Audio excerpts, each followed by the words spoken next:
রাত তখন প্রায় 12টা।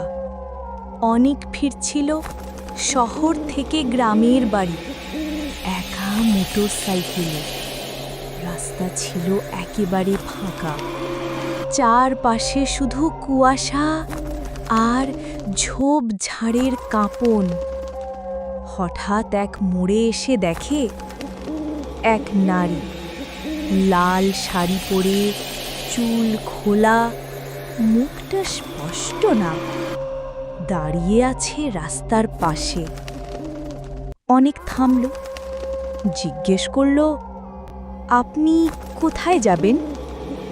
নারী ধীরে উত্তর দিল, আমি ঘরে যেতে চাই, আমি পথ হারিয়েছি। অনেক তাকে বাইকে তুলে নিল। কিছু দূর যাওয়ার পর হঠাৎ তার গায়ে কাঁপুনি শুরু হলো।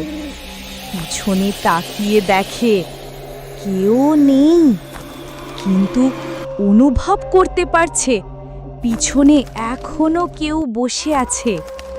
বাতাস ভারী, চারপাশে অদ্ভুত একটা গন্ধ ছড়িয়ে পড়ছে।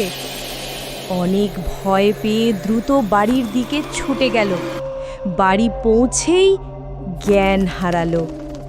পরদিন সকালে এক বৃদ্ধ বললেন, বাবা, ওই রাস্তা দিয়ে রাতে কেউ যায় না। অনেক বছর আগে এক নববধূ লাল শাড়ি পরে ওইখানে অ্যাক্সিডেন্টে মারা যায়। তখন থেকেই মাঝরাতে সে দাঁড়িয়ে থাকে তার গন্তব্যে ফিরে যেতে।